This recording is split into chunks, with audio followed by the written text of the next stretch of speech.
ഹരി എന്ന രൂപത്തില് ഗരുഡന്റെ മുകളിൽ ഏറിക്കൊണ്ട് ഭഗവാൻ ഒരു ആനയെ രക്ഷിക്കാനായിട്ട് വന്നു. ഭഗവാൻ ഇത്ര വാത്സല്യമാണോ പറഞ്ഞു? ഭക്തന്മാരോട് അമിതമായ വാത്സല്യ ഭഗവാൻ. ഭക്തൻ ഏത് രൂപത്തിലിരുന്നാലും അവനെ രക്ഷിക്കാൻ ഭഗവാൻ അവിടെ എത്തും. അങ്ങനെയാ. അപ്പൊ ചോദിച്ചാൽ ആരായി ആന ഇത്ര വലിയ ഇതിൽ ഭഗവാൻ വന്ന് രക്ഷിക്കാൻ? രണ്ടിന്റെ മൂക്കം കണ്ടിച്ചോണ്ട് പോകും. ഇവിടെ വന്നിരി. ഇവിടെ കത്രിക ഉണ്ടായിരുന്നല്ലോ.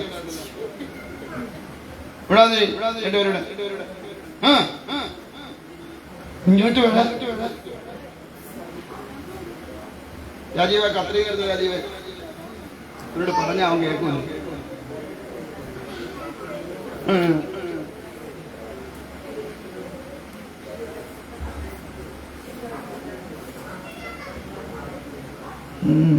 വിട്ടാതിരുന്നോണ്ട് കളിക്കാനാണ് അങ്ങോട്ട് വന്ന്. അപ്പോ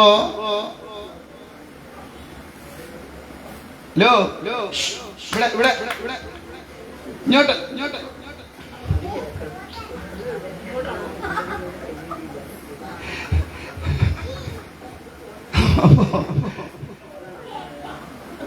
ചോദിച്ചു ആരാണ് ഈ ആനയായിട്ടുണ്ടായത്? ഇപ്പൊ പറയണു ഇന്ദ്രദ്യുമ്നൻ എന്ന് പറയുന്ന ഒരു രാജാവായിരുന്നു. അദ്ദേഹം ഒരു ദിവസം ഇങ്ങനെ ഭഗവാനെ ധ്യാനിച്ചുകൊണ്ടിരിക്കുമ്പോ അതുവഴി വസിഷ്ഠ മഹർഷി വരാനിടയായി. അങ്ങനെ വസിഷ്ഠ മഹർഷി അതുവഴി വന്നപ്പോ അദ്ദേഹത്തെ ആദരിച്ചില്ല എന്നതാണ് പ്രശ്നം. സജ്ജനങ്ങൾ വരുമ്പോ അവരെ ആദരിക്കണം, അല്ലേ? മഹത്തുക്കളായിട്ടുള്ള ആൾക്കാർ വരുമ്പോൾ നമ്മൾ സാധാരണ എന്ത് ചെയ്യും? ഒന്ന് എഴുന്നേക്കും, ഇല്ലേ? നമ്മളിപ്പോ എഴുന്നേക്കാറുണ്ടോ? അങ്ങനെ ഇങ്ങനെ ഒരു നോട്ടം നോക്കിയിട്ടുണ്ട്.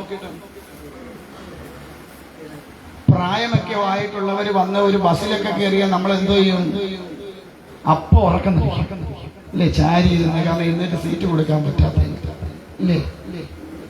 ഒരു കുഞ്ഞിനെയും കൊണ്ട് കയറി വന്നാലും ഒരു ഗർഭിണികൾ കയറി വന്നാലും ഒക്കെ ഞങ്ങൾ ആണുങ്ങൾ എഴുന്നേറ്റ് കൊടുക്കും. പക്ഷെ ഒരൊറ്റ പെണ്ണുങ്ങൾ എഴുന്നേറ്റ് കൊടുക്കൂല. അവർ ഇങ്ങനെ ഒരു നോട്ടം നോക്കി ഇങ്ങനെ ഇരിക്കണം. ആ ബസ്സിലൊക്കെ ഞാൻ കണ്ടിട്ടുണ്ട്. അന്നേരവും ഞാൻ എഴുന്നേറ്റ് കൊടുക്കാറുണ്ട്. ഈ കുഞ്ഞിനെ കൊണ്ടൊക്കെ നിന്ന് കമ്പിയെ പിടിച്ചോണ്ട് നിൽക്കുന്നത് കാണുമ്പോൾ പെണ്ണുങ്ങൾ ഇങ്ങനെ ഒരു നോട്ടം നോക്കി അങ്ങനെയേ കുഞ്ഞിരിക്കും. ഒരെണ്ണാനങ്ങൂല. നന്നായി. എനിക്കും ഈ അവസ്ഥ കഴിഞ്ഞാൽ ഞാൻ വന്നേന്ന് ചിന്തിക്കല്ലേ, നാളെ ഈ അവസ്ഥ എനിക്ക് ഉണ്ടാവുമെന്ന് ചിന്തിക്കില്ല. ആദരിക്കേണ്ടവരെ ആദരിക്കാനും ബഹുമാനിക്കേണ്ടവരെ ബഹുമാനിക്കാനും നമ്മൾ പഠിച്ചിരിക്കണം. അത് നമ്മുടെ കുഞ്ഞുങ്ങളെ പഠിപ്പിച്ചിരിക്കണം നിർബന്ധമായിട്ട്. നമ്മളെക്കാൾ മുതിർന്ന ഒരാൾ വന്നാൽ വീട്ടിൽ വരുവാണെങ്കിൽ വീട്ടിൽ വന്നു കഴിയുമ്പം അവരെ ബഹുമാനിക്കാനും ആദരിക്കാനും പഠിപ്പിക്കണം. അമ്മാവ് വരുമ്പോ അനന്തരേനും അനന്തരത്തേക്കൂടെ കാലും കയറ്റി വെച്ചിരിക്കുന്ന ശീലം ഉണ്ടാവരുത് നമ്മുടെ കുടുംബങ്ങളിൽ. ഇപ്പൊ നമ്മുടെ കുടുംബത്തിൽ അത് ഏറ്റവും കൂടുതലാണ്. ഞാൻ കണ്ടിട്ടുണ്ട്. അമ്മാവൻ കയറി വരുമ്പോ അനന്തരത്തെ കാലും കയറി ഇരി അമ്മാവാണ്. ആ സംസ്കാരം നമ്മുടേതല്ല. നമ്മുടെ കുഞ്ഞുങ്ങളെ നല്ല സംസ്കാരത്തിൽ വളർത്തിയെടുക്കണം. മുതിർന്നവരെ കണ്ടാൽ ബഹുമാനിക്കാൻ, അവരെ ആചാര്യന്മാരെ ഗുരുക്കന്മാരെയൊക്കെ കാണുമ്പോൾ അവരെ ഒന്ന് വന്ദിക്കാൻ, അവർ വരുമ്പോ ഒന്ന് എഴുന്നേറ്റ് നിൽക്കാനൊക്കെ ശീലിപ്പിക്കണം നമ്മുടെ കുഞ്ഞുങ്ങളെ. ഇപ്പോഴേ ചോദിക്കുമ്പോൾ എഴുന്നേറ്റില്ലേ കുഴപ്പം വല്ലതും ഉണ്ടോ? ഒരു കുഴപ്പമില്ല. പക്ഷെ അതുകൊണ്ട് ചെറിയ ദോഷമുണ്ട്. എന്തുകൊണ്ടാ? ഒരു മുതിർന്ന ഒരാൾ കയറി വരുമ്പോ നമ്മളൊന്ന് എഴുന്നേറ്റില്ലെങ്കിൽ സ്വാഭാവികമായും അവരുടെ മനസ്സിലുണ്ടാകുന്ന ചിന്ത എന്തായിരിക്കും?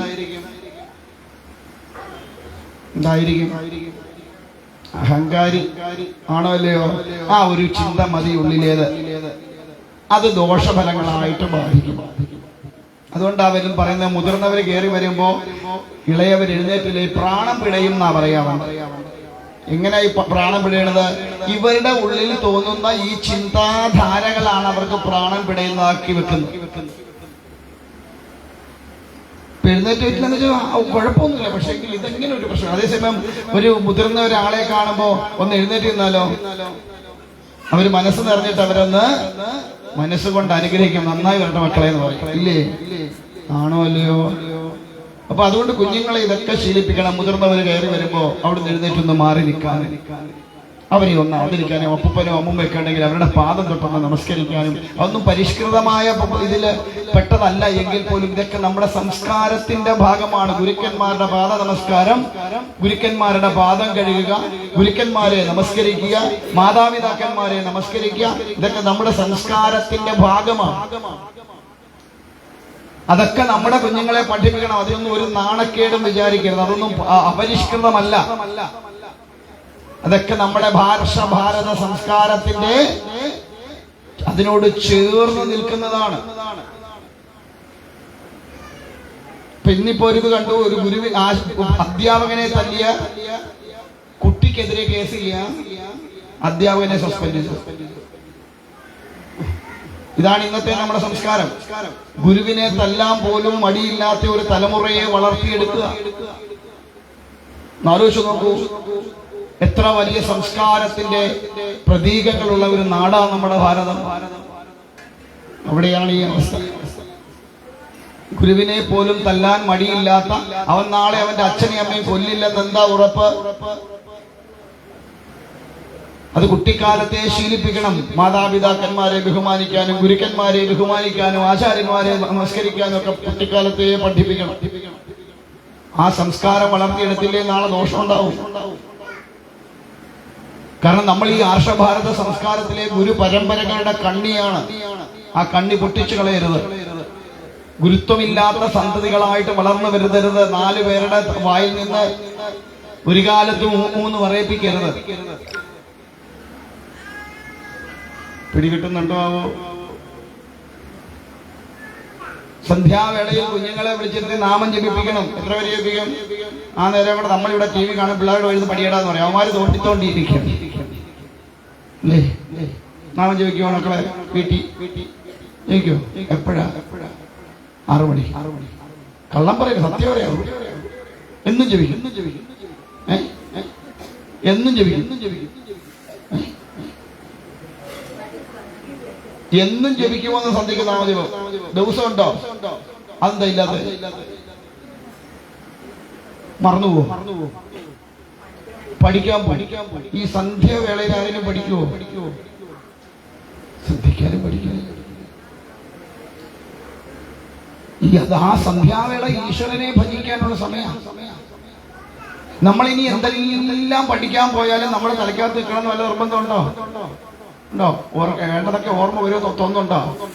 ഈശ്വരന്റെ അനുഗ്രഹം ഉണ്ടെങ്കിൽ അതൊക്കെ കിട്ടും. അപ്പൊ ഈശ്വരനെ ഭജിക്കാനുള്ള സമയത്ത് ഈശ്വരനെ ഭജിക്കണം. ജീവിക്കാറുണ്ടോ? പുറയിൽ അറ്റ ഇരിക്കുന്ന സാധനം അവിടെ എന്നെ നോക്കി ജീവിക്കാറുണ്ടോ? എന്തൊക്കെ ജീവിക്കും?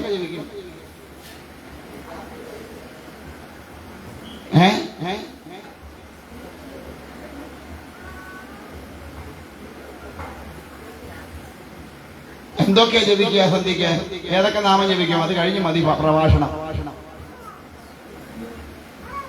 അമ്മ പറഞ്ഞു കൊടുക്കണ്ട. അമ്മ പറഞ്ഞു കൊടുക്കൊന്നും വേണ്ട. കൊച്ചിനറിയാം കൊച്ചു ജപിക്കുന്ന എന്തൊക്കെ ജപിക്കും മക്കളെ സന്ധിക്ക് വരുന്നത്? ഒച്ചത്തി പറഞ്ഞു കേക്കട്ടെ. 10 പേര് കേക്കട്ടെ. ഞങ്ങൾ നാമം ജപിക്കുന്നതാണ് പറഞ്ഞു. ഒച്ചത്തി പറഞ്ഞു എന്തൊക്കെയാ ജപിക്കാം? ഏതൊക്കെ നാമങ്ങളാ ജപിക്കാം?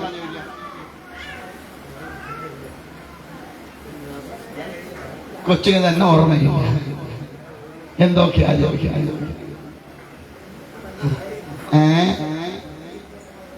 ഒരു പാട്ട് പാടിക്കേ. പാടത്തില്ലേ? പാടുവോ? ഒരു പാട്ട് പാടിക്കേ. നീ പാടുവോടാ? പാട്ട് പാടുവോ? നീ പാട് പെടുവോ?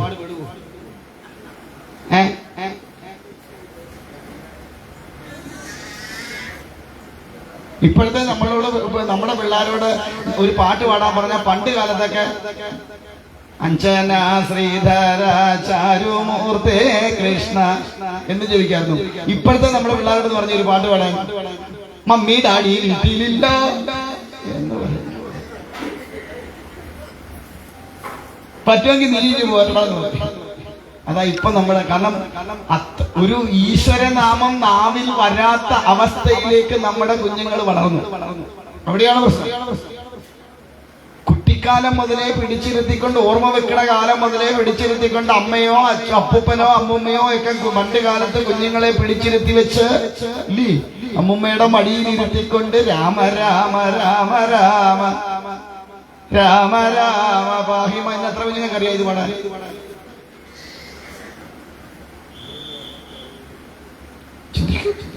നിങ്ങൾ സ്വയം ചിന്തിച്ചാൽ മതി നമ്മുടെ മക്കൾ എവിടേക്കാ പോണതാണ്, നമ്മുടെ മക്കൾ ഏത് വഴിക്കാ പോണതെന്ന് സ്വയം ചിന്തിച്ചാൽ മതി. 4 തൊഴിൽ തന്നിട്ട് വലിച്ചെടുത്ത് വെളിയിൽ കളഞ്ഞ് വെച്ച് ഇറങ്ങിപ്പോകുമ്പോ ആണ്ട പോയെന്ന് നെഞ്ചതടിച്ച് കരഞ്ഞിട്ട് വല്ല കാര്യമുണ്ടോ? ഉണ്ടോ? കൊടുക്കേണ്ട സമയത്ത് കൊടുക്കേണ്ട പോലെ കൊടുത്തിരുന്നെങ്കിൽ ചവിട്ടത്തില്ലായിരുന്നു. ശരിയാണോ ഞാൻ പറയണേ? ആണോ ഇല്ലേ?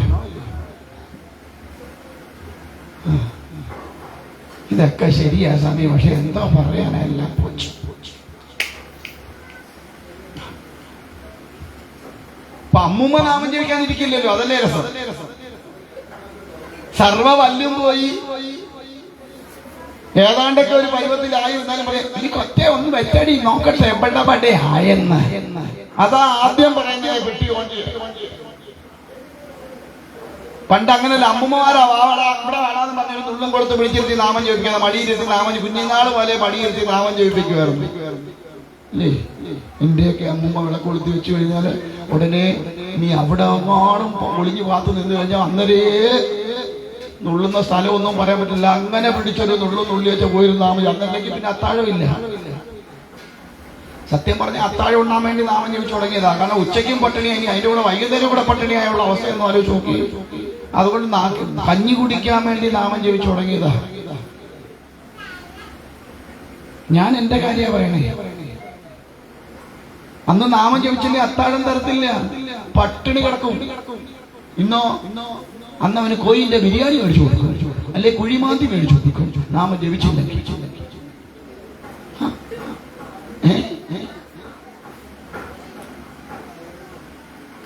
പക്ഷെ അന്ന് അങ്ങനെ നുള്ളു കൊണ്ടിട്ട് കഞ്ഞി കുടിക്കാൻ വേണ്ടിയിട്ട് ജപിച്ചു തുടങ്ങിയതായതുകൊണ്ടാണെങ്കിൽ പോലും ഇന്ന് അതിന്റെ ഗുണം എനിക്ക് കിട്ടുന്നുണ്ട്.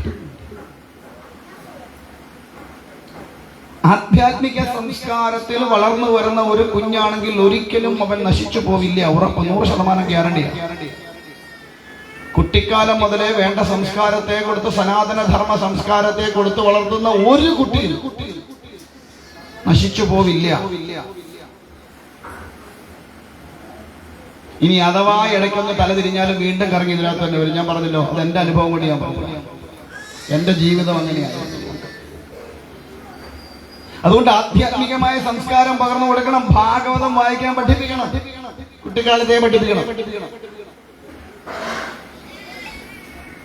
നാമം ജപിക്കാൻ പഠിപ്പിക്കണം.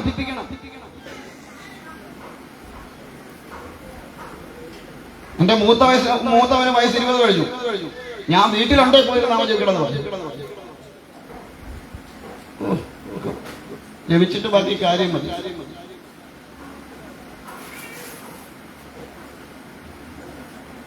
നമ്മുടെ കുഞ്ഞുങ്ങൾക്ക് കൊടുക്കേണ്ട സംസ്കാരത്തെ കൊടുത്ത് വളർത്തില്ലേ വലിയ പാടാ. നമുക്ക് വേറെ എങ്ങൊന്നും കിട്ടാനില്ല. നമുക്ക് നമ്മുടെ ക്ഷേത്രാങ്കണത്തിൽ നിന്നോ അല്ലെങ്കിൽ നമ്മുടെ വീടുകളിൽ നിന്നോ മാത്രമേ കിട്ടാനുള്ളൂ. ക്ഷേത്രാങ്കണത്തിലും കിട്ടാനില്ല. ക്ഷേത്രാങ്കണത്തിൽ ഇപ്പൊ ഡിസ്കോ ഡാൻസാ. അവൻ അവിടുന്ന് ഒന്നും കിട്ടാനില്ല. അപ്പൊ കുടുംബത്തൂന്നെങ്കിലും എന്തെങ്കിലും കൊടുത്തു വളർത്തിയില്ലെങ്കിൽ നമ്മുടെ മക്കളൊക്കെ പിടിവിട്ടു പോവും.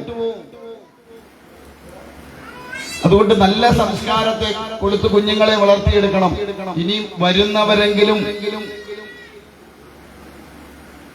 നമ്മുടെയൊക്കെ കഴിഞ്ഞു, നമ്മളോ നന്നായില്ല, നമ്മുടെ മക്കളെ കൂടെ നന്നാക്കാതെ വിടേണ്ട കാര്യമുണ്ടോ? ഇവിടെ എന്തായാലും ഗജേന്ദ്രനാവാൻ കാരണം വസിഷ്ഠ മഹർഷി അതുവഴി വന്നപ്പോ എഴുന്നേറ്റില്ല. പക്ഷെ അദ്ദേഹം മനഃപൂർവ്വമായിരുന്നില്ല എഴുന്നേക്കാഞ്ഞത്. പിന്നെയോ ധ്യാനനിമഗ്നനായി ഇരുന്നത് കൊണ്ട് അദ്ദേഹം അറിഞ്ഞില്ല വസിഷ്ഠർഷി വന്നത്. യഥാർത്ഥത്തിൽ ധ്യാനിക്കാൻ ഇരുന്നാൽ പുറത്ത് നടക്കുന്നതൊന്നും അറിയില്ല. ഇന്ദ്രിയങ്ങൾ മുഴുവൻ അടങ്ങി മനസ്സും അടങ്ങി കഴിയുമ്പോ അവിടെ പരിപൂർണമായിട്ടും പരമാത്മ ചൈതന്യവുമായിട്ട് സംയോഗം ഉണ്ടായി കഴിഞ്ഞാൽ പുറത്ത് നടക്കുന്നതൊന്നും നമ്മൾ പിന്നെ അറിയില്ല. നമ്മളൊക്കെ ജപിക്കാനിരിക്കാറുണ്ടില്ലേ? അല്ലേ? ഇങ്ങനെ ഇരിക്കുക. ഇരിക്കുന്ന ഇരിപ്പ് കണ്ട നാരായണ സ്വാമി കണ്ണുമൊക്കെ അടച്ച ഇങ്ങനെ ഇരിക്കും. അവിടെ നിന്ന് ചേച്ചിയെ കഴിഞ്ഞു നമ്മുടെ ധ്യാനം. നമ്മൾ പുറത്ത്, ചെവി നമ്മളെ പുറത്തോട്ട്, കണ്ണ് മാത്രമേ അടഞ്ഞിരിപ്പുള്ളൂ. ധ്യാനത്തിലേക്ക് പോയി കഴിഞ്ഞാൽ എല്ലാത്തിൽ നിന്നും വിടുതലുണ്ടാവും. അങ്ങനെ ഇരുന്നത് കൊണ്ട് യാതൊന്നും അറിഞ്ഞില്ല ഇന്ദ്രദ്യുമ്നൻ എന്ന രാജാവ്. വസിഷ്ഠൻ ശപിച്ചു. എന്താണ്? നീ എന്നെ കണ്ടിട്ട് അനങ്ങാതെ ഇരുന്നതുകൊണ്ട് ആനയായി പോവട്ടെ. ബ്രഹ്മവാക്കുകളൊന്നും വൃഥാവിലാവില്ല. അതുകൊണ്ട് ആ ഗുരുക്കന്മാരുടെ ഒന്നും ഗുരുത്വക്കേട് വലിച്ചു വെക്കല്ലേ എന്ന് പറയണത്.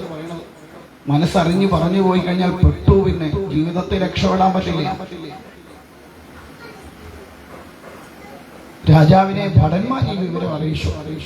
അദ്ദേഹം ഓടിച്ചെന്ന് വസിഷ്ഠ ഋഷിയുടെ കാൽക്കൽ നമസ്കരിച്ചിട്ട് പറഞ്ഞു, ഗുരുനാഥ, ഞാൻ അറിഞ്ഞിരുന്നില്ല അന്ന് വരണത്. ഭഗവാനെ ധ്യാനിച്ചു കൊണ്ടിരുന്നത് കൊണ്ടൊന്നും അറിയാൻ കഴിഞ്ഞില്ല.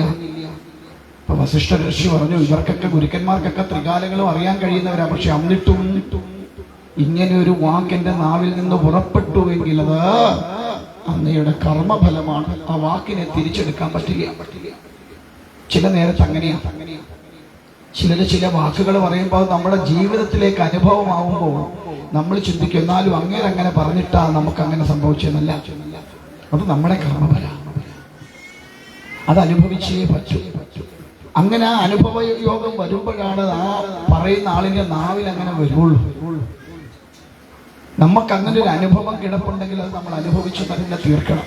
കർമ്മഫലത്തെ ആർക്കും മാറ്റിമറിക്കാൻ സാധ്യമല്ല. താൻ ചെയ്തു വെച്ചിട്ടുണ്ടെങ്കിൽ അതിന്റെ ഫലം വിതച്ചാൽ കൊയ്തേ മതിയാവൂ.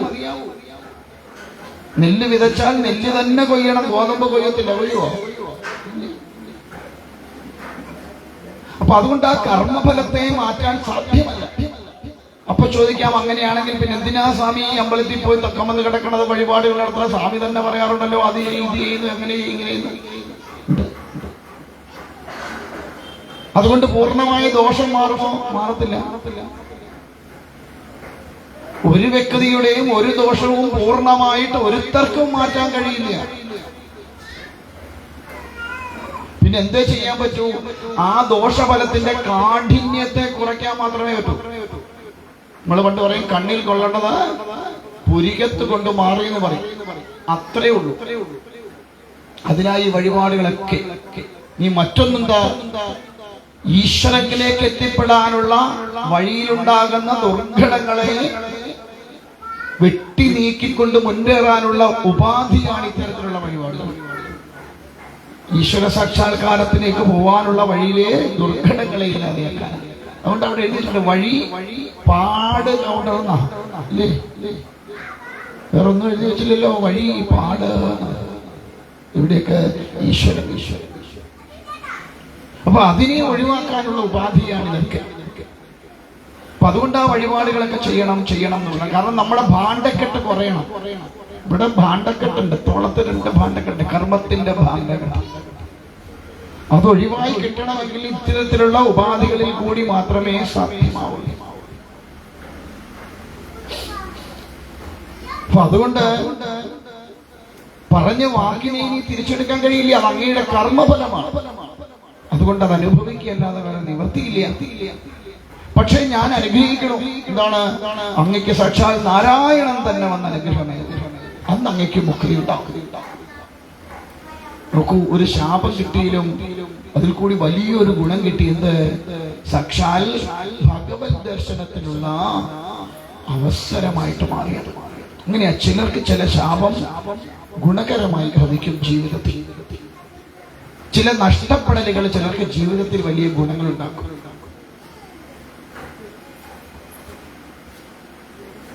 നമ്മൾ ആ നഷ്ടത്തെ ഓർത്ത് ചിലപ്പോൾ വളരെയധികം സങ്കടപ്പെടും. പക്ഷെ ആ നഷ്ടം അതിനേക്കാൾ വലിയൊരു ലാഭത്തിലേക്കായിരിക്കും നമ്മളെ കൊണ്ടുവന്ന് എത്തിക്കുക. അപ്പോ ആ കർമ്മഫലത്തെ അങ്ങ് അനുഭവിച്ചേ മതിയാവും എന്ന് പറഞ്ഞു. അങ്ങനെ ഇന്ദ്രദ്യുമ്നൻ എന്തായി? ആനയായിട്ട് തീർന്ന് കാട്ടിൽ ചെന്നെങ്കിലും ആ ശ്രേഷ്ഠത്വം കൊണ്ട് അദ്ദേഹമായിരുന്നു അവിടുത്തെ രാജാവ്. അതുകൊണ്ട് അനേകം പിടിയാനകൾ പിന്നാലെ കൂടി, അനേകം പിടിയാനകൾ. കാരണം ആ ഗജശ്രേഷ്ഠനെ കണ്ടാൽ എന്തോ ഒരു ആകർഷകത്വം ഉണ്ടായി. ഒരു സർവ്വ പിടിയാനെയും പിടിയും കൂടിയത്. അദ്ദേഹം ആ ആനയുടേതായ പ്രകൃതി കൊണ്ട് ആ രീതിയിൽ ജീവിച്ചു വന്നു. അനേകം കുട്ടിയാനകളൊക്കെ ഉണ്ടായി. അങ്ങനെ ഒരു ദിവസം വല്ലാത്ത വേനലുണ്ടായപ്പോ ദാഹം വല്ലാതെയായി. അങ്ങനെ ജലം അന്വേഷിച്ച് പോയപ്പോ ഒരു തടാകം കണ്ടു. ആ തടാകത്തിന്റെ അടുത്ത് ചെന്നിട്ട് എന്ത് ചെയ്തു? ആദ്യം ഈ ഗജേന്ദ്രൻ ഇറങ്ങി. അങ്ങനെ വേണം അല്ലേ? പണ്ട് കാലത്ത് ബസ്സിലൊക്കെ യാത്ര ചെയ്യാറില്ലേ? ബസ്സിൽ കയറാൻ ഭാര്യയും ഭർത്താവും പിള്ളേരും കൂടെ പോയ ആരാദ്യം ബസ്സിൽ കയറുക?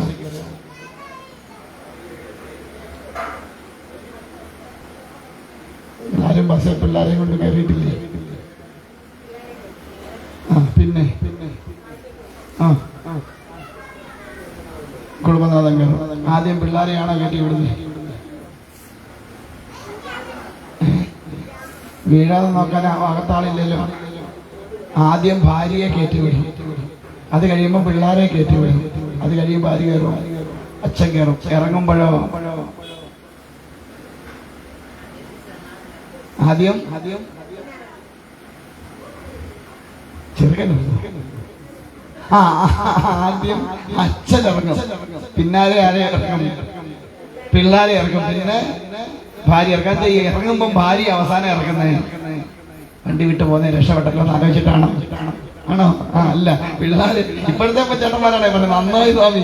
ആ വഴിക്ക് പോയി ഓരോരുത്തർ ഭാര്യ ആരുടെയും കൂടെ പോയി കഴിഞ്ഞാൽ കേക്ക് മുറിച്ച് ആഘോഷിക്കണം അല്ലേ? ഒരു ശല്യം ഒഴിവാക്കി കിട്ടിയല്ലോ.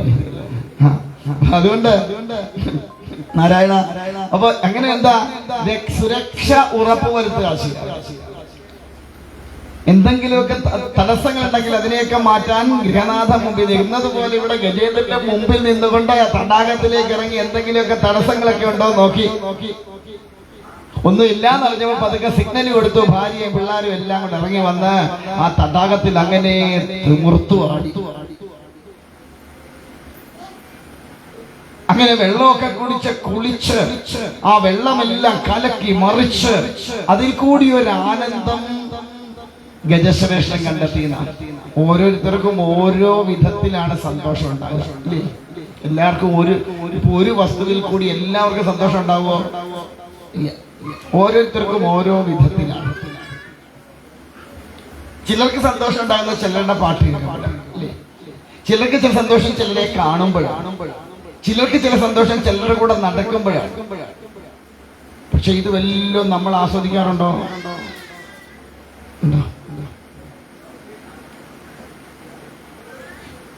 ഈ ഉള്ളവൻ പറയാറുണ്ട്,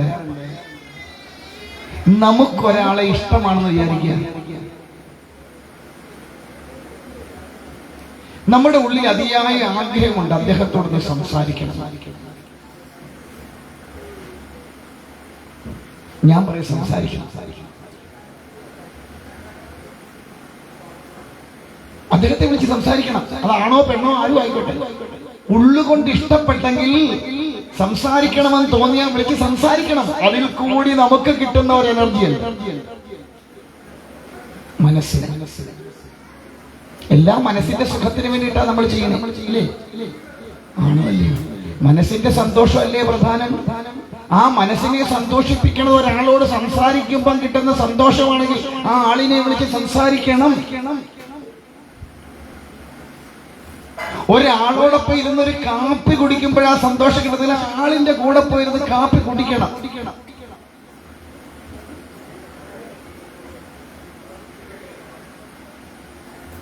അങ്ങനെ നമ്മുടെ ജീവിതത്തിൽ നമുക്കുണ്ടാക്കിയെടുക്കാൻ ചെറുക്കുന്ന ചെറിയ ചെറിയ ചെറിയ ചെറിയ സന്തോഷങ്ങൾ ഇല്ലേ?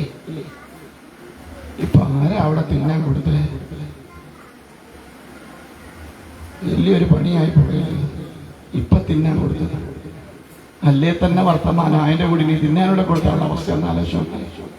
പിന്നെ ഇവിടെ പറയുന്ന എന്തെങ്കിലും ശ്രദ്ധിക്കുവോ? അല്ലേ തന്നെ വായില്ല ഒരാളെ ചെവിയില്ല. നമുക്ക് പോകുമ്പോ കൊടുക്കാം. ഇപ്പൊ അവിടെ മാറ്റി കൊടുത്തത് എന്തായാലും ഇരിക്കട്ടെ, ഇനി തിരിച്ചു മേടിക്കണ്ട, അവിടെ മാറ്റി പോകുമ്പോ കൊടുക്കണം. ഒന്നാമതേ തടസ്സം, അതിനോട് എന്തെങ്കിലുമൊക്കെ തടസ്സം ഉണ്ടാക്കാൻ ഇങ്ങനെ ആരും. ഇതുകൊണ്ടായി എന്നെ ഇഷ്ടപ്പെടാത്ത. ഞാൻ ഈ ഉള്ള കാര്യം മുഖത്ത് നോക്കി പറഞ്ഞു ഉണ്ട്, എന്നെ ആർക്കും ഇഷ്ടമില്ല. കണ്ട തൃക്കൊടുത്താനാണ് അയ്യോ വിളിക്കേ. ഇതുപോലൊരു മോശം വേറെ ഇല്ല. ഇവിടെ ആരോടൊക്കെ പറഞ്ഞെന്ന് പറഞ്ഞു കേട്ടോ, അങ്ങനെ അത്രയ്ക്ക് അങ്ങോട്ട് പറയുന്നു.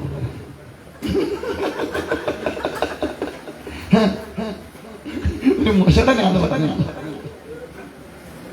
പോട്ടെ. അത് എനിക്ക് എണ്ണ എന്താ പറയുക, എനിക്ക് ഇങ്ങനെ 4 പേര് ചീത്ത വിളിച്ച എനിക്ക് ഭയങ്കര സന്തോഷം.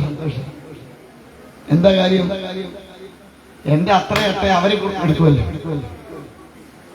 എനിക്ക് അത്രയും അട്ട കുറച്ച് നിന്നാ പോലെ അവിടെ ചെല്ലുമ്പോ അത്രയട്ടെ അവരങ്ങ് മേടിച്ചോളൂ.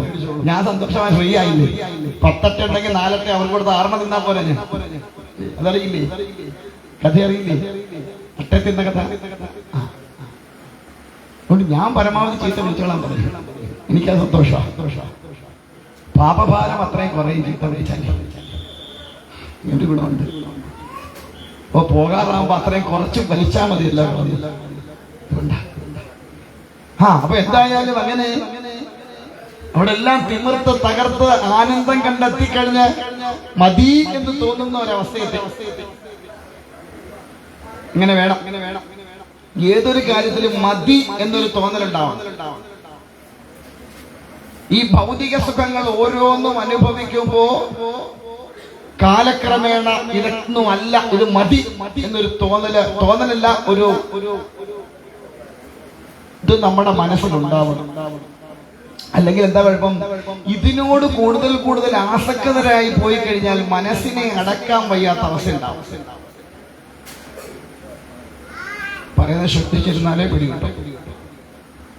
പ്രാപഞ്ചികമായിരിക്കുന്ന വിഷയങ്ങൾ ഓരോന്നും അനുഭവിച്ചു കഴിയുമ്പോൾ കുറെ കഴിയുമ്പോ ഇത് മതി, ഇതിൽ നിന്ന് ഇത്രയ്ക്കിത്രേ ഉള്ളൂ എന്ന് തിരിച്ചറിഞ്ഞാൽ അതിനെ അവിടെ നിർത്തണം, വേണ്ടാന്ന് നിൽക്കണം.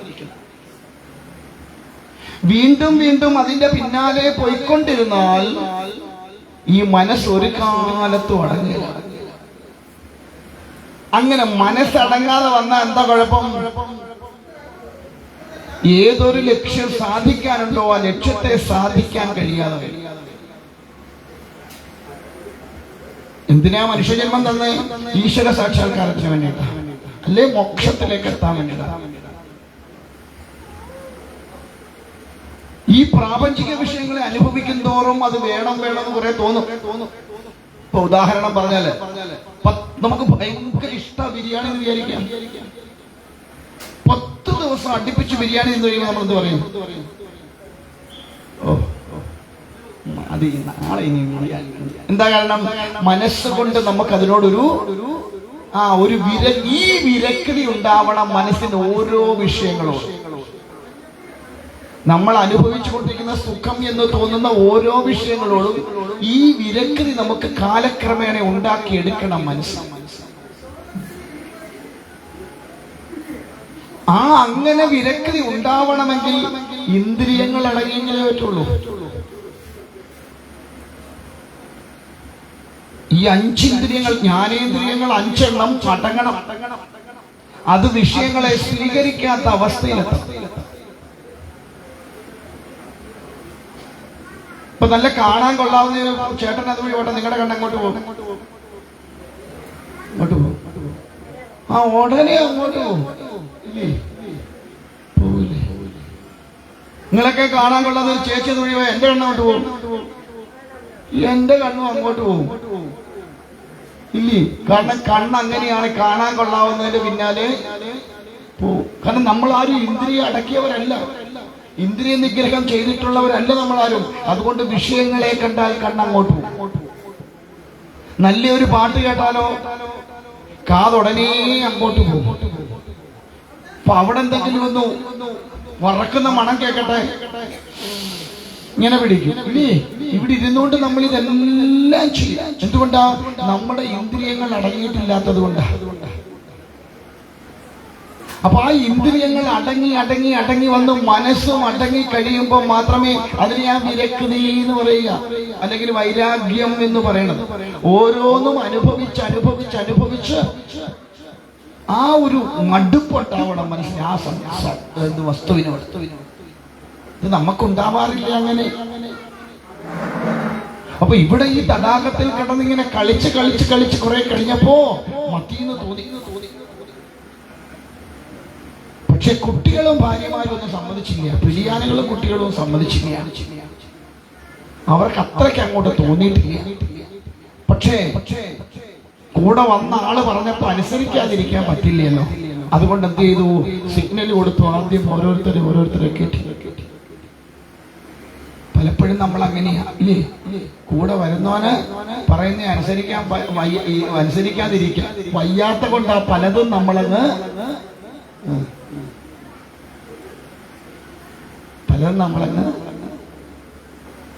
അതൊന്നും പറയുന്നില്ല.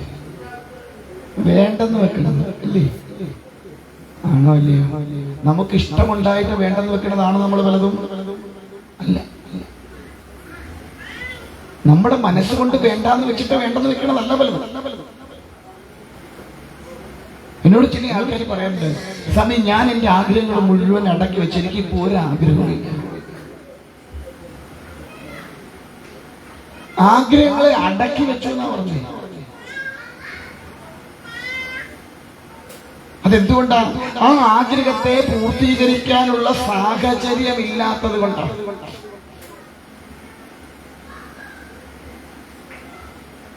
ഞാൻ പറയണത് പിടികിട്ടോ? അതോ ഉറങ്ങുവാന്നോ? പകുതിയുള്ളോ ഇവിടെ? ഫുള്ളുണ്ടല്ലോ ഇവിടെ അല്ലേ? ശരീരം മാത്രം പോലെ. ആഗ്രഹങ്ങളെ അടക്കി വെക്കുക എന്ന് പറഞ്ഞാൽ നമ്മൾ വേണ്ടാന്ന് വെച്ചിട്ടില്ല. ഏതെങ്കിലും ഒരു അവസരത്തിൽ ആ ആഗ്രഹത്തെ പൂർത്തീകരിക്കാൻ പറ്റുന്ന ഒരു സാഹചര്യം ഉണ്ടായാൽ ഈ അടക്കി വെച്ച മനസ്സ് കാണും. പിടികിട്ടുന്നുണ്ടോ? ഇപ്പൊ ഉദാഹരണം, എന്റെ മാല പൊട്ടി. അത് കൊടുത്തിട്ട് വേറെണ്ണം മേടിക്കണം എന്നൊരു എനിക്ക് ആഗ്രഹമുണ്ട്. പക്ഷെ എന്റെ കയ്യിൽ എന്തോ ഇല്ല, കാശില്ല. ഞാൻ സത്യമാണ്. അതുകൊണ്ട് ഞാൻ എന്ത് ചെയ്തു? ഈ മാല മാറ്റിയെടുക്കാന്നുള്ള ആഗ്രഹം തൽക്കാലം അവിടെ അടക്കി വെച്ചു. പക്ഷെ അതിനർത്ഥം എനിക്ക് ആഗ്രഹമില്ല എന്നാണോ? അല്ല. എന്റെ കയ്യിൽ എപ്പോഴെങ്കിലും കാശ് വന്ന് കയറുമ്പോ ഞാൻ എന്ത് ചെയ്യും? ആ മാല മാറും.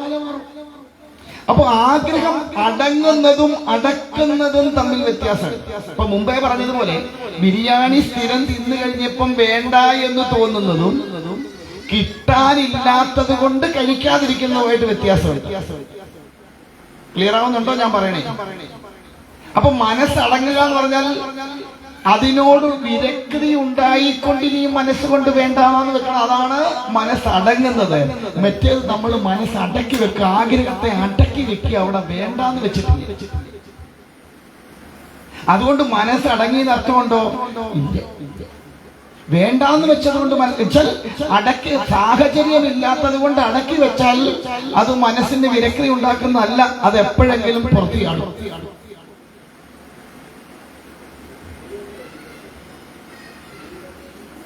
ഓരോന്നും അനുഭവിച്ച് വേണ്ടാന്ന് സ്വയം വയ്ക്കണം. അതിനെയാണ് മനസ്സ് അടങ്ങുക എന്ന്. അങ്ങനെ പിടിയാനകളെയും കുട്ടികളെയൊക്കെ കയറ്റി വിട്ടു കഴിഞ്ഞപ്പോഴോ ഇനി താൻ അങ്ങോട്ട് കരയ്ക്കോട്ട് കയറാം എന്ന് വിചാരിച്ചപ്പോ കാലിലെന്തോ കൊളുത്ത. അത് വിചാരിച്ച് തന്റെ കരുത്ത് കൊണ്ട് കൊടഞ്ഞു കളയാൻ പറ്റുന്ന സാധനം വല്ലോ ആയിരിക്കും, വല്ല കൊളുത്തോ വല്ലോ ആയിരിക്കും. കാലൊന്ന് കൊടഞ്ഞാൽ അങ്ങ് പോവാനുള്ളതേ ഉള്ളെന്ന് വിചാരിച്ചു. പക്ഷെ കാല് കൊടഞ്ഞിട്ടൊന്നും അത് പോയില്ലെന്നും മാത്രമല്ല, താൻ ഓരോ സെക്കൻഡിലും വെള്ളത്തിലേക്ക് തന്നെ ആഴ്ന്നു പോകുന്ന അവസ്ഥയിൽ. നമ്മുടെയൊക്കെ ധാരണയായി ഇത് ഇത് എന്നെ കൊണ്ട് പരിഹരിക്കാൻ പറ്റുന്ന വിഷയങ്ങളാണ്. പല കാര്യങ്ങളും വരുമ്പോ നമുക്ക് തോന്നണ്ടോ ഇതൊന്നും വലിയ കാര്യമില്ല, ഞാൻ വിചാരിച്ചാൽ. പക്ഷെ എല്ലാ കാര്യങ്ങളും ഞാൻ വിചാരിച്ചാൽ നടക്കില്ല. തനിക്ക് കരുത്തുണ്ട്, തന്റെ കാലൊന്ന് കുടഞ്ഞാൽ മതി, അതൊന്ന് പോകും. പക്ഷെ ആ കരുത്ത് കൊണ്ട് കുടഞ്ഞ് കളയാൻ പറ്റാത്ത ചിലത് കാലയിലുണ്ട്.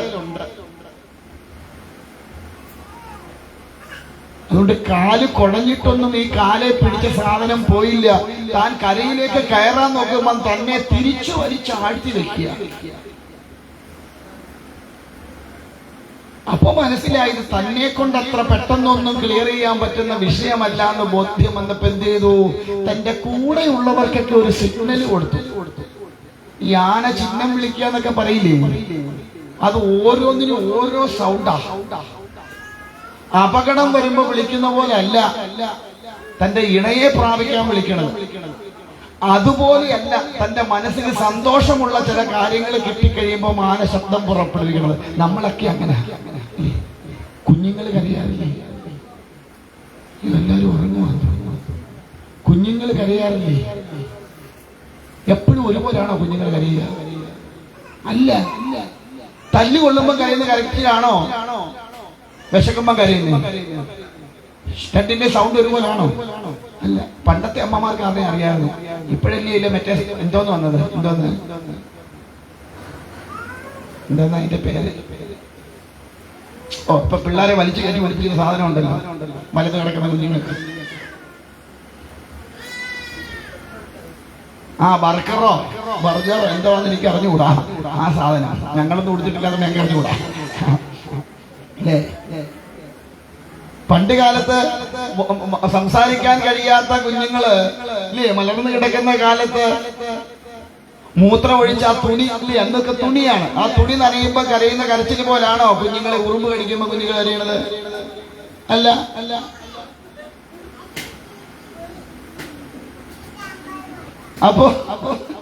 അപ്പോ അമ്മയ്ക്ക് ആ കരച്ചില് കേൾക്കുമ്പോ അറിയാം ഇല്ലേ കുഞ്ഞെന്തിനാ കരഞ്ഞെന്ന്.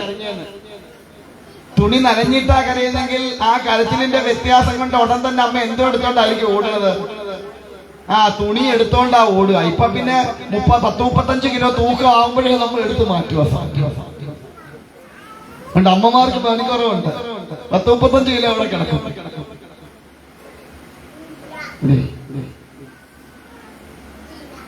അപ്പൊ ഓരോ ശബ്ദത്തിനും ഉണ്ടാകുന്ന വ്യത്യാസത്തിന് ഇപ്പോഴത്തെ അമ്മമാർക്ക് പിന്നൊരു ഗുണം എന്താ?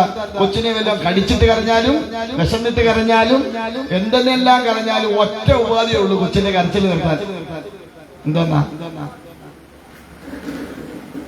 ഇപ്പൊ പിന്നെ മൊബൈലായി. മറ്റേ അതിലായിരുന്നു ഒരു കുപ്പി എടുത്ത് ഒറ്റ കുത്തു വെച്ചു കൊടുക്കുന്നതായിരിക്കും. അവിടെ ഇരുന്നോളൂ. പിന്നെ കൊച്ചാന അല്ല. അതുകൊണ്ടൊക്കെ ഒരുപാട് ഗുണങ്ങളുണ്ടായി കേട്ടോ നമ്മുടെ നാട്ടില്. കാരണം ഈ മലർന്നു കിടക്കുന്ന കാലത്തെ അമ്മ കുപ്പി പിടിപ്പിച്ചു കൊടുത്തതാണ്. അതുകൊണ്ട് അമ്മയോടുള്ള സ്നേഹം കൊണ്ട് ഇവൻ വളർന്നാലും എന്തോന്നത്തെ ഇത് പിടിവിടത്തില്ല. കുപ്പിയെന്ന് പിടിവിടത്തില്ല. പിന്നെ അമ്മ കൊടുത്ത സാധനമൊന്നും ആയിരിക്കത്തില്ല വൈകുന്നേരം വീട്ടിൽ വരുന്ന കുപ്പിക്കകത്തെന്നുള്ള ഒരു വ്യത്യാസമേ ഉള്ളൂ. അമ്മ പഠിപ്പിച്ച ശീലമാ. ഇല്ലേ? അതുകൊണ്ട് ഇത്തവണ 900 ചിലവാനം കോടിയാ കിട്ടിയത്. നല്ല ശീലം പഠിപ്പിച്ചത് നമ്മള്. പോട്ടെ. ഇപ്പൊ പിന്നെ കുഞ്ഞുങ്ങള് എന്തോ എടുത്താലും മാണ്ട ഇല്ലേ? എന്തിന് കരഞ്ഞാലും കൊച്ചിന് ഇതങ്ങോട്ട് കൊടുത്തു കഴിഞ്ഞാല് അമ്മയ്ക്ക് രക്ഷപ്പെട്ടു. അമ്മയ്ക്ക് പിന്നെ പണി കുറവുണ്ട്. ദൈവത്തെ ഓർത്ത് പിടിപ്പിക്കല്ലേ ഈ സാധനമൊന്നും കുഞ്ഞുങ്ങളുടെ കയ്യില്. 2 ദിവസം അലറി മുലർച്ച് കരയും. കരഞ്ഞോട്ടേന്ന് വെക്കണം. ഈ സാധനമൊന്നും അധികം കൊടുക്കരുത്. ഞങ്ങളൊക്കെ ഉപയോഗിക്കേണ്ടില്ലെന്നൊന്നും അല്ല പറയണം. പക്ഷെ ഇത് അധികമായിട്ട് കുഞ്ഞുങ്ങൾക്ക് കൊടുത്താലുള്ള കുഴപ്പം ഒരുപാട് അപകടങ്ങളിലേക്കാണ് കുഞ്ഞുങ്ങൾ പോകുന്നത്. അപ്പോ രജിസ്ട്രേഷൻ ആവുമ്പോൾ ഇത് നോക്കി തന്റെ കാലിൽ നിന്നുള്ള പിടിയൊന്നും ഇവിടെ സാധിച്ചില്ല. അവസാനം കരയിലേക്ക് കയറാൻ ചെന്നപ്പോൾ തന്നെ പിടിച്ചാഴ്ത്തുന്നു മനസ്സിലായി. താണ്ടാ ഓരോ മിനിറ്റിലും ആഴ്ന്ന് വെള്ളത്തിലേക്ക് പോയി തനിക്ക് മരണം ഏതാണ്ട് ഉറപ്പായി എന്ന് ബോധ്യായി. തനിക്ക് പിടിച്ചാൽ കിട്ടുന്നല്ലത് മനസ്സിലായി.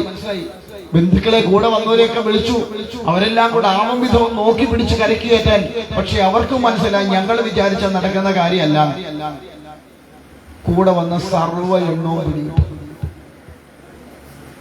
ഓർത്തോണം, ആരെല്ലാം കൂടെ ഉണ്ടായാലും ചില സാഹചര്യങ്ങളിൽ ഇവരെല്ലാം എന്ത് ചെയ്യും? കൈയൊഴിയും. ഇന്ന് നമ്മുടെ കൂടെ ഒരുപാട് ആൾക്കാരുണ്ടാവും. പക്ഷെ അവരെല്ലാം ഒരു സാഹചര്യത്തിൽ നമ്മളെ കൈയൊഴിയും.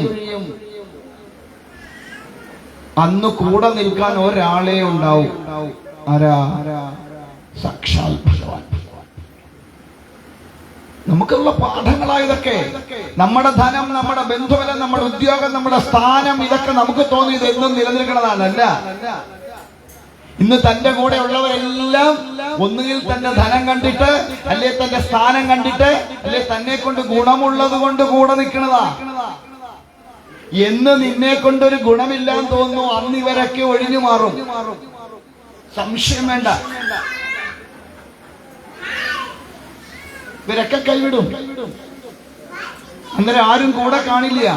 അന്നേരം കിടന്നിട്ട് അയ്യോ അന്ന് ഞാന് ഇങ്ങനെ നടന്നതായണല്ലോ എന്ന് ആലോചിച്ചിട്ട് കാര്യമില്ല. അന്നേരം ഈശ്വരനെ വിളിച്ചിട്ട് കാര്യമില്ല. മനസ്സിലാവണുണ്ടോ പറയണേ? പണ്ടുള്ളവർ പറയും, നടക്കുമ്പോ നാടും നാട്ടാരും കിടക്കുമ്പോ, കേട്ടിട്ടില്ലേ? കിടക്കുമ്പോ താനും കട്ടിലും. നടക്കുമ്പോ എല്ലാരും കാണും. ഇപ്പൊ എന്റെ കൂടെ എത്ര പേര് വരുന്നുണ്ടില്ലേ? നാളെ എന്റെ വായി പല്ലൊന്നും ഇല്ലാതെ പറഞ്ഞാൽ തിരിയാത്ത ഒരു കാര്യം വന്നാൽ എന്നെ ആരെങ്കിലും പിന്നെ സപ്താഹത്തിന് വിളിക്കാത്ത ഒരു അവസ്ഥ വന്നു കഴിഞ്ഞാൽ ഈ പറയുന്ന ആരെങ്കിലും കൂടെ കാണുമോ?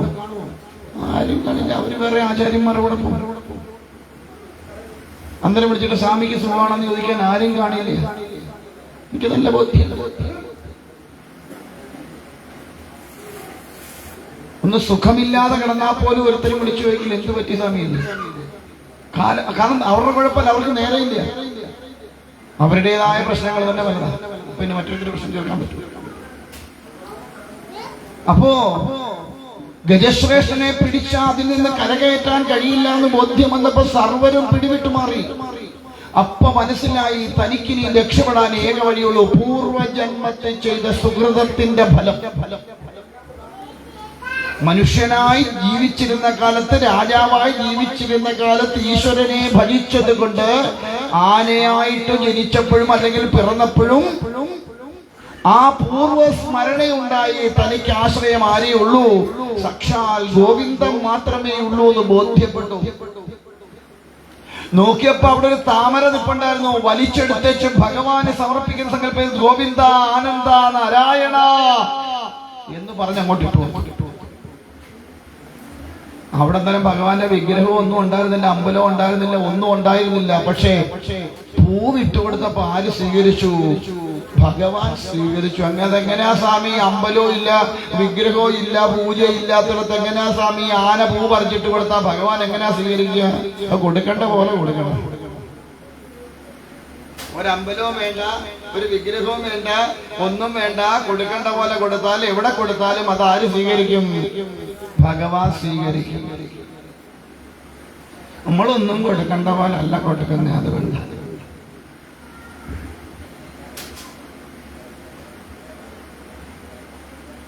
ആ പ്രാർത്ഥന ഭഗവാൻ കേട്ടു. എങ്ങനെയുള്ള പ്രാർത്ഥനയായിരുന്നു? തന്റെ കൂടെയുള്ളവരെല്ലാം കൈവിട്ട് കഴിഞ്ഞപ്പോ തനിക്ക് മറ്റാരും ആശ്രയമില്ല എന്ന് ബോധ്യം വന്നപ്പോ ആർത്തനായിട്ടുള്ള വിളി ഭഗവാൻ. ആർത്താർത്തി നാശനായിരിക്കുന്ന ഭഗവാൻ, ആർത്തനായിട്ട് ഭഗവാനെ ആര് വിളിക്കുന്നുവോ അവരുടെ വിളി ഭഗവാൻ കേൾക്കും.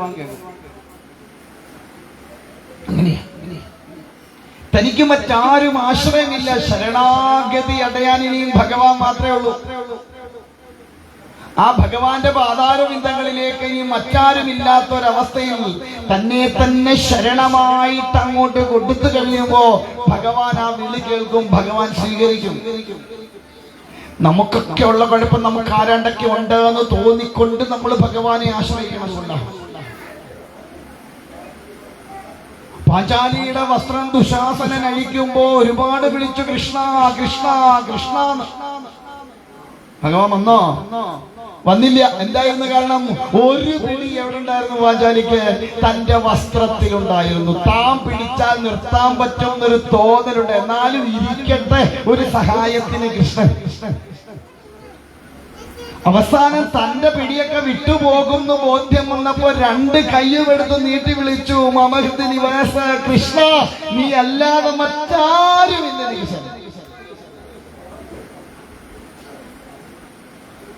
അപ്പൊ വേണ്ടത് കൊടുത്ത് സംരക്ഷിച്ചു. കാരണം രണ്ട് കയ്യും ഉയർത്തി, പിടി മുഴുവൻ വിട്ടു. ആരുമില്ല തന്നെ രക്ഷിക്കാൻ. തന്റെ ഭർത്താക്കന്മാരെല്ലാം അടിമകളായിട്ട് അവിടെ ഇരിപ്പുണ്ട്. തനിക്കിനി ആരാ ഉള്ളത്? ആരുമില്ല. ലോകൈകനാഥനായിരിക്കുന്ന ആ ശരണാഗത വത്സലനായിരിക്കുന്ന ഭഗവാനല്ലാതെ മറ്റാരും തനിക്കിനി ശരണമില്ല എന്ന് ബോധ്യം വന്നപ്പോ രണ്ട് കയ്യും ഉയർത്തിക്കൊണ്ട് ആർത്തയായിട്ട് വിളിച്ചു, മമഹൃദി വാസ കൃഷ്ണ, നീയേ ഉള്ളു കൃഷ്ണ. അപ്പൊ ഭഗവാൻ അത് കൊടുത്തു. പിന്നെ കാണുമ്പോ ചോദിക്കുന്നുണ്ട്, എന്നാലും എന്റെ ഭഗവാനെ ഇനി എത്ര വിളിയാ ഞാൻ വിളിച്ചു? ഒരു സ്ത്രീയെ സംബന്ധിച്ച് അവൾ അപമാനിക്കപ്പെടുക എന്ന് പറഞ്ഞാൽ, ഒരു സഭയിൽ അപമാനിക്കപ്പെടുന്നത് ഇതിലും വലിയൊരു നാശം വരാൻ അവക്കില്ല.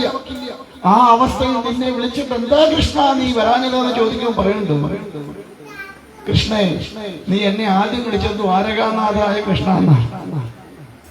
പിന്നെ വൈകുണ്ഠവാസ കൃഷ്ണ എന്ന് വിളിച്ചു. ഈ വൈകുണ്ഠത്തിൽ നിന്നും ദ്വാരകയിൽ നിന്നൊക്കെ വരാൻ സമയം എടുക്കുവേ. തന്നെയല്ല, നിനക്കവിടെ ഒരു പിടി ഉണ്ടായിരുന്നല്ലോ. എന്തോന്ന്? നിന്റെ തുണി ഞാൻ പിടിച്ച അവിടെ നിൽക്കുന്നൊരു ധാരണ നിനക്കുണ്ടായിരുന്നു. അപ്പൊ പിന്നെ ഞാൻ അങ്ങോട്ട് വന്നില്ലെങ്കിലും വലിയ കുഴപ്പമൊന്നും ഇല്ല. പിന്നെ നീ വിളിച്ചെന്താ? രണ്ട് കൈയും പിടി വിട്ടേച്ച് മമഹൃദി നിവാസ കൃഷ്ണ എന്ന് വെച്ചപ്പോ അവിടെ നിന്ന് ഇറങ്ങി വരാൻ അധികം നേരമൊന്നും വേണ്ട, പെട്ടെന്ന് ഇറങ്ങിക്കാതെ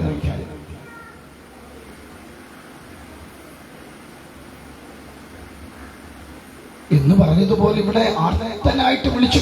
ഇനി ശരണം ആരുമില്ല തന്നെ രക്ഷിക്കാൻ. തന്റെ കൂടെ വന്നവരൊക്കെ കൈവിട്ടു.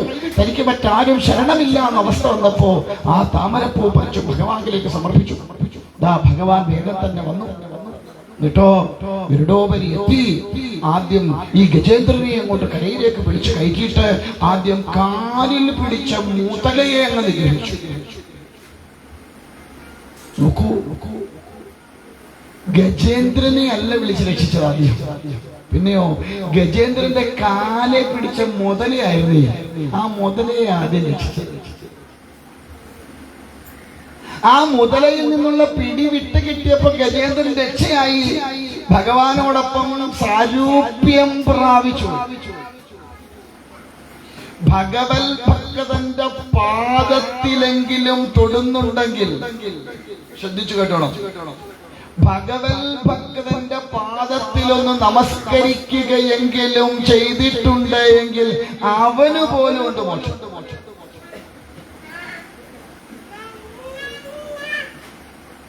ഉദ്ധവര് ബാടിയിൽ ചെന്ന് കഴിയുമ്പോ അവിടെ ചെന്നിട്ട് ഈ ഗോപികമാരുടെ ഭക്തി കണ്ടു കഴിയുമ്പോ ഉദ്ധവര് പറയുന്നുണ്ട്, എന്താ?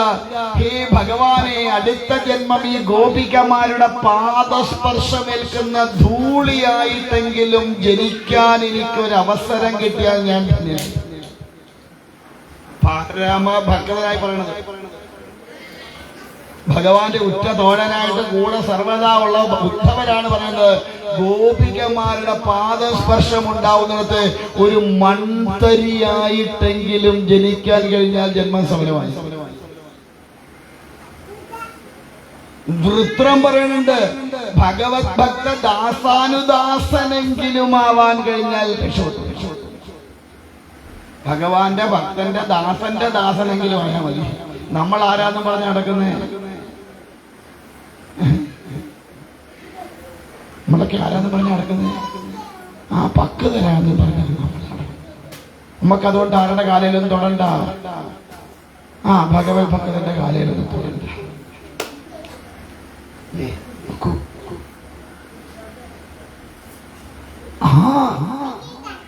മുതലയെ നിഗ്രഹിച്ചുകൊണ്ട് അതിന് മോക്ഷം കൊടുത്തത് ഹൂഹു എന്ന് പറയുന്ന ഒരു ഗന്ധർവനായിരുന്നു. അദ്ദേഹം ഇതുപോലെ ശാപം കിട്ടി വന്ന ആളാ. എന്താ കാരണം? പണ്ട് ഏതോ ഒരു മഹർഷി നദിയിൽ ഇങ്ങനെ തർപ്പണം ചെയ്തുകൊണ്ട് പടിയിൽ കൂടെ പോയി കാലേ വാരി. എത്ര നമുക്കങ്ങനെ നല്ല ശീലമാണല്ലോ കാലേ വാരി. വെള്ളത്തിന് അടിയിൽ കൂടെ പോയി ഊളി ഇട്ടിട്ട് കാലേ പിടിച്ചു വലിച്ചു.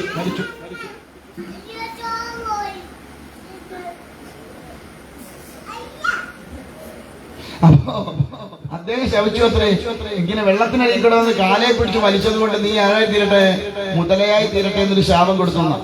ഈ പലർക്കും അടി കിട്ടിക്കഴിയുമ്പോഴാ ബോധം വീഴുന്നത്. അങ്ങനെയാ, നമുക്ക് അടി കിട്ടാത്തതുകൊണ്ട് നമുക്ക് വലിയ ബോധം വീഴാത്ത, ചിലർക്ക് അങ്ങനെ കിട്ടിക്കഴിയുമ്പോഴേ ബോധം വീഴിച്ചു, അത് ചെയ്യണ്ടായിരുന്നു. എന്തായാലും അങ്ങനെ ഹൂഹു എന്ന് പറയുന്ന ഗന്ധർവനും ഗജേന്ദ്രൻ കാരണം രക്ഷപ്പെട്ടു. രണ്ട് ഭക്തന്മാർ ഒരേ സമയം ഭഗവാൻ അനുഗ്രഹിച്ചു.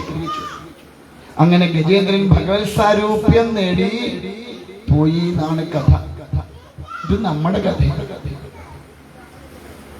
നമ്മളൊക്കെ പ്രാർത്ഥിക്കാറുണ്ട്, സംസാര സാഗരേ മഗ്നം ദീനം മാം കരുണാനിധേ കർമ്മഗ്രാഹഗൃഹീതാംഗം മാം ഉദ്ധരഭവാർണവാൽ. ഹേ ഭഗവാനെ, ഈ സംസാരമാകുന്ന സാഗരത്തില് എന്നെ കർമ്മമാകുന്ന മുതല പിടിച്ച് താഴോട്ട് താഴ്ത്തിക്കൊണ്ടിരിക്കുക. അവിടുന്ന് രക്ഷിക്കാൻ ആരേ ഉള്ളൂ? ഭഗവാനെ, നീ മാത്രമേ ഉള്ളൂ. നമ്മളെല്ലാം പിടിച്ചു പിടിച്ചിരിക്കണം. എന്താ? ഈ മുതലയാ. ചിലപ്പോ നമ്മുടെ വീട്ടിൽ കയറി വരും ചില മുതല. ഇങ്ങോട്ട് തൊഴാൻ വരാൻ ഇറങ്ങി വരുമ്പോഴായിരിക്കും ചില മുതല വീട്ടിലോട്ട് കയറി വരിക. പിന്നെ ആ മുതല പോകുന്ന നട അടച്ചു കഴിഞ്ഞു പോകും. എന്താ കാരണം? അന്നത്തെ ദിവസം ഭഗവത് ദർശനത്തിനുള്ള എന്തോന്നില്ല, നമുക്ക് കർമ്മഫലമില്ല. ആ മുതല നമ്മളെ അവിടുത്തെ, അത് കർമ്മബന്ധമാകുന്ന കർമ്മഫലമാകുന്ന മുതല ഇവിടെയൊക്കെ ചെയ്തിട്ടുണ്ട്. എന്താ സപ്താഹത്തിന് എല്ലാരും വരാത്ത? ഈ മുതല പിടിച്ചിരിക്കുന്നുണ്ട്. പോരാ തോന്നുന്നില്ല. കാരണം കർമ്മബന്ധം വിട്ടുപോവാത്തിടത്തോളം കാലം ഒന്നും തോന്നില്ല. അത് ഭഗവാൻ തന്നെ അനുഗ്രഹിക്കണം. അതിനെന്ത് കൊടുക്കണം? താമരപ്പൂ കൊടുക്കണം. ഇനി അതിനിപ്പോ കടയിലൊക്കെ പോകണ്ടേ, വില കൊടുക്കണ്ടേ? വേണ്ടെന്നേ, നമ്മുടെ കയ്യിലുണ്ടെന്നേ. ഏത് താമരപ്പൂവാ? ഏത് താമരപ്പൂവാ? നിങ്ങളുടെ കയ്യിലൊന്നും ഇല്ല താമരപ്പൂ. അപ്പൊ എന്തോ ചെയ്യാൻ പറ്റും? ഹൃദയമാകുന്ന താമര അങ്ങോട്ട് കൊടുക്കണം. സ്വാമി, ഇനി അത് പറിച്ചു കൊടുക്കാൻ പറ്റുമോ? പൂർണ്ണമായിട്ടൊക്കെ സമർപ്പിച്ചാൽ മതി. ഭഗവാനെ, നീ അല്ലാതെ മറ്റാരും ഇല്ലാന്ന ബോധ്യത്തോടു കൂടി ഇതാ സർവസ്വവും ഞാൻ നിന്റെ പാതാരങ്ങളിലേക്ക് സമർപ്പിക്കുന്നത്. അതിനാ നമ്മൾ പറയുന്നത് കായേന വാചാം മനസേന്ദ്രിയേർവ ബുദ്ധ്യാത്മനാവാ പ്രകൃതേ സ്വഭാവാൽ കരോമി യദ്യ സകലം പരസ്മൈ നാരായണായതി. ഇന്നത്തെ അന്നദാനം ആരുടെ വകയായിരുന്നു? എന്റെ വകയായിരുന്നു. ആർക്ക് കൊടുത്തെന്ന് ഇപ്പൊ കഴിഞ്ഞില്ലേ? എന്റേതായപ്പോ ഭഗവാന്റേതായോ?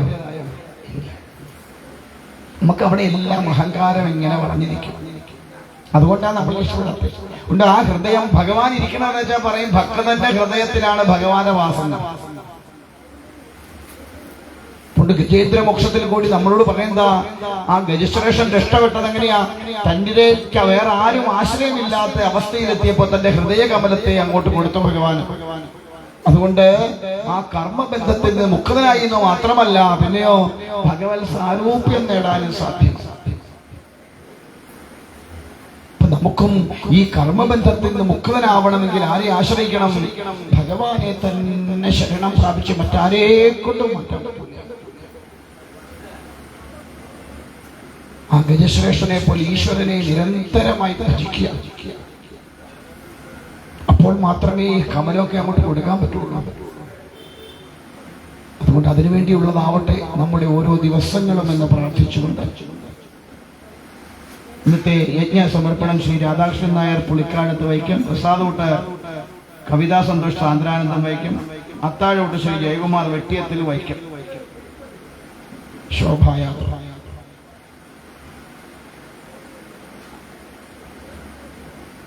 മനസ്സിലായില്ല? വെട്ടിയത്തിൽ വൈക്കം ശോഭായാത്ര. ബ്രാക്കറ്റ് ഇട്ട ശോഭായാത്രയെ കുറിച്ച് പറയണമെന്ന അത് എഴുതിയിട്ടില്ല. ലാസ്റ്റ് ശോഭായാത്ര ബ്രാക്കറ്റിൽ കിടക്കുന്നത്. അപ്പൊ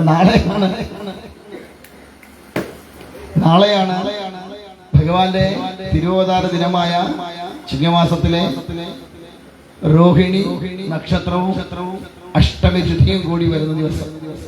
സത്യത്തിൽ മറ്റന്നാൾ ആഘോഷിക്കണ്ടേ, നാളെ രാത്രിയിലേ ഭഗവാൻ അവതരിക്കുക. നമ്മൾ മുൻകൂറങ്ങ് ജാമ്യം എടുക്കുന്ന പോലെ ആഘോഷിക്കണം. സത്യത്തിൽ മറ്റന്നാളാണ് ആഘോഷിക്കുന്നത്. കാരണം ഭഗവാൻ അവതരിച്ചതിന് ശേഷമാണ് ആഘോഷം ശരിക്കും വേണ്ടത്, ഇല്ലേ? കുട്ടി ഉണ്ടാവുന്നതിന് മുമ്പ് 28 കെട്ട് നടത്തുമോ? ഇല്ല. അതുപോലെ നമ്മളിതിനെ മുൻകൂറങ്ങ് ആഘോഷിക്കുക. ഭഗവാൻ ആയതുകൊണ്ട് വരുമെന്ന് ഉറപ്പുണ്ട്, അതുകൊണ്ട് അങ്ങ് ആഘോഷിക്കുക. അപ്പൊ അഷ്ടമി രോഹിണിയുടെ ശോഭായാത്ര ഇവിടുന്നാണ് പറയുന്നത്, ഗംഗ എന്ന പേരില്.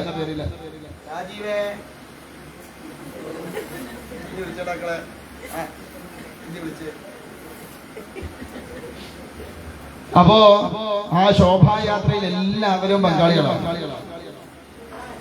ഇവിടെ വരണം. 3:30 മണിക്കാണ് അവര് പ്ലാൻ ചെയ്തിരിക്കുന്നത്. അപ്പൊ 3:30 മണിയാവുമ്പോ അതിന് മുൻപായിട്ട് ഇവിടെ എത്തണം. അപ്പൊ നാളെ രാവിലെ വരുമ്പോ ഒരു ഊണും കഴിഞ്ഞ് ശോഭയാത്രയുടെ കൂടെ പോയിട്ട് പിന്നെ അങ്ങോട്ട് പോവാം. ഇതിലോട്ട് പോവാം, ഇനി ഇങ്ങോട്ട് വരണ്ടല്ല. അപ്പോ ആ ശോഭായാത്രയില് കുട്ടികളെയൊക്കെ വേഷം കെട്ടിച്ച് കൊണ്ടുവരാനുള്ളവരെ